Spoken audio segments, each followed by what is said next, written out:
Praise the lord. ప్రభునందు ప్రియ సహోదరులందరికీ యేసుక్రీస్తు వారి మహిమ గల నామం పేరిట వందనాలు మరియు ఉదయకాలపు శుభాలు. అనుదిన వాగ్దానాల ధ్యానం మీకు ఆశీర్వాదకరంగా ఉందని, ప్రతిరోజు తన లేఖనాల ద్వారా మనల్ని దర్శిస్తూ బలపరుస్తున్న దేవాది దేవుణ్ణి స్తుతిస్తున్నాను. నేడు కీర్తన ద్వారా ప్రభువుని స్తుతిద్దామా?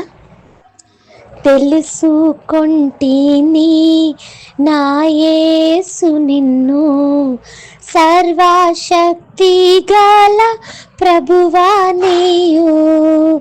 తెలుసుకొంటిని నా యేసు నిన్ను, సర్వశక్తి గల ప్రభువా నీయు. రానున్నావు మరలా నాకై, ఆనంద దేశములో నన్నుంచుటకై. ఘనత మహిమా నీకేయని హల్లెలూయా గానము చేసేదము. పాపక్షమాపణ జీవామునిచ్చిన కరుణామయా, అందుకో ఆరాధనా, లందుకో ఆరాధనా, లందుకో. పాపక్షమాపణ జీవామునిచ్చిన కరుణామయా, అందుకో ఆరాధనా, లందుకో. హల్లెలూయా. చాలా చక్కని అర్థాన్ని ఇచ్చే పాట ఇది.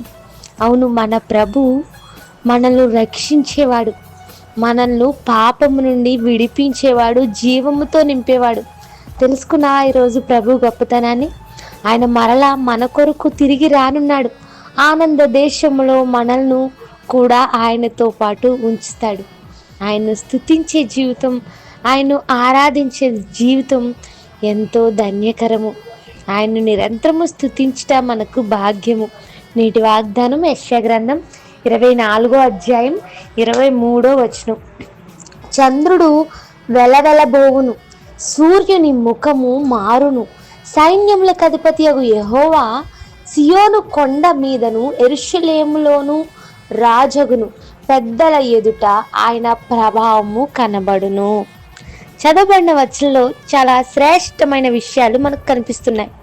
చంద్రుడు వెలవెలబోతాడు, సూర్యుడి ముఖము మారిపోతుంది, కానీ సైన్యములకు అధిపతియగు యెహోవా సియోను కొండ మీద రాజుగా పరిపాలన చేస్తున్నాడు అని మనం చదివాం.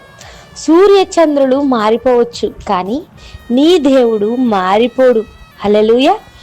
కొన్నిసార్లు కొంతమంది మనుషులు మన జీవితాల్లో వచ్చినప్పుడు ఉన్నట్టుగా, వారు మన జీవితాల్లోకి కొత్తలో మన జీవితాల్లో ప్రవేశించినప్పుడు ఉన్న రీతిగా తర్వాత ఉండరు.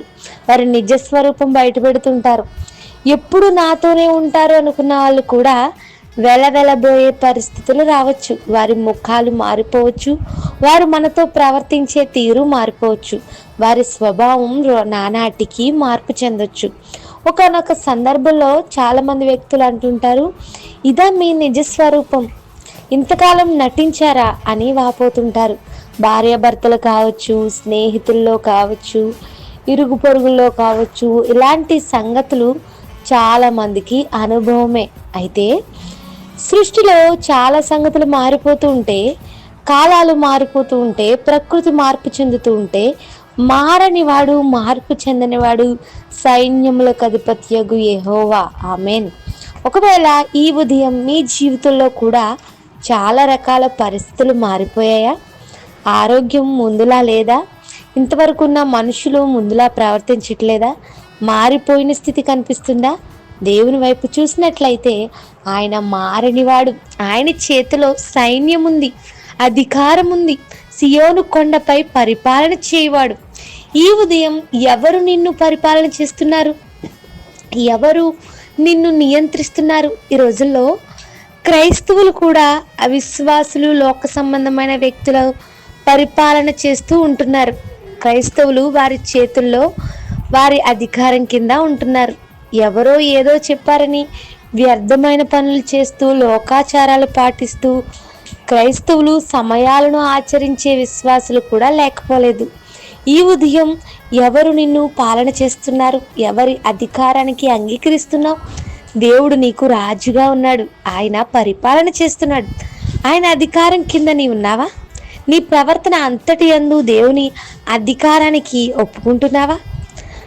నీ ప్రవర్తన అంతటి యందు దేవుని అధికారానికి ఒప్పుకుంటే నీ త్రోవలు సరళం చేయబడతాయని సామెతల గ్రంథకర్త రాశాడు.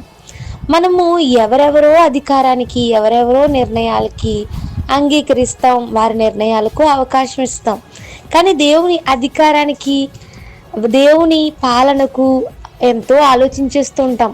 ఈరోజు ఏ ఆటంకాలు మీ జీవితంలో ఉన్నాయో ప్రభువుకు చోటిచ్చినప్పుడు, ఆయన అధికారానికి చోటిస్తే మీ మార్గాలు తెరవబడతాయి, విశాలం చేయబడతాయి.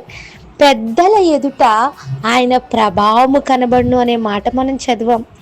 ఆయన ప్రభావము గలవాడు, ప్రభావమును కనపరచు దేవుడు నీ దేవుడు. రక్తస్రావం కలిగిన రోగి జనసమూహంలో యేసు ప్రభు వారు వస్త్రపు చెంగును పట్టుకున్నప్పుడు ఆమె స్వస్థత పొందింది. ఆమెలోనికి దేవుని ప్రభావం వెళ్ళిందని లేఖనంలో రాయబడింది.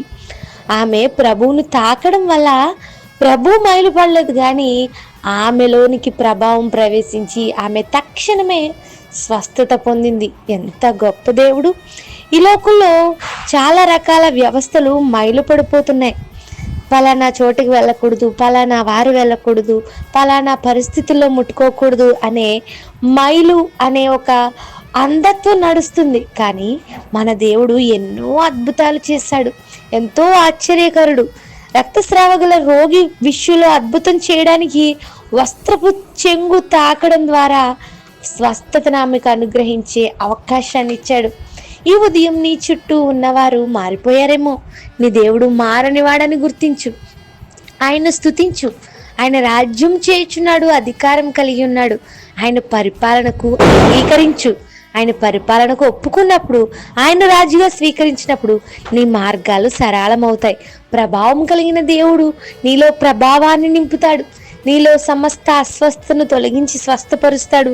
నీ బ్రతుకులో తన ప్రభావం నుంచుతాడు. ఈ రోజంతా ఈ వాగ్దానం ఆధారంగా ప్రార్థించండి. ప్రార్థన: కృపగల మా తండ్రి, మాతో మాట్లాడిన మాటలు బట్టి స్తోత్రాలు. నిన్ను ఆరాధించే బ్రతుకులు మాకు కావాలని కీర్తన ద్వారా నిన్ను స్తుతించే అవకాశాన్ని దయచేసినందుకు స్తోత్రాలు. ప్రభావం కలిగిన దేవుడు నీవని, సైన్యములకు అధిపతి గల దేవుడు నీవని, సూర్యుడు చంద్రుడు గతించిపోయిన నిరంతరము మారని వాడు నీవని, మా రాజువు నీవని, మా బ్రతుకులో ప్రభావం నింపేవాడు నీవని, నిన్ను స్తుతించే భాగ్యాన్ని ప్రతి ఒక్కరికి దినమును దయచేయండి. మాటల ద్వారా వారి హృదయాల్లో నీవు దర్శించి వారిని బలపరచండి. వారి జీవితాల్లో ఎన్నో మారిపోయేమో, మారని దేవుడు కానీ వారి జీవితాల్లో అద్భుతం చేయండి. ప్రభావంతో నింపండి. నీ అధికారానికి ఒప్పుకునే అవకాశాలు వారికి దయచేయమని అడుగుచు యేసయ్య నామములో అడుగుచున్నాను తండ్రి. Amen. Have a nice day. God bless you all and me as well. Thank you.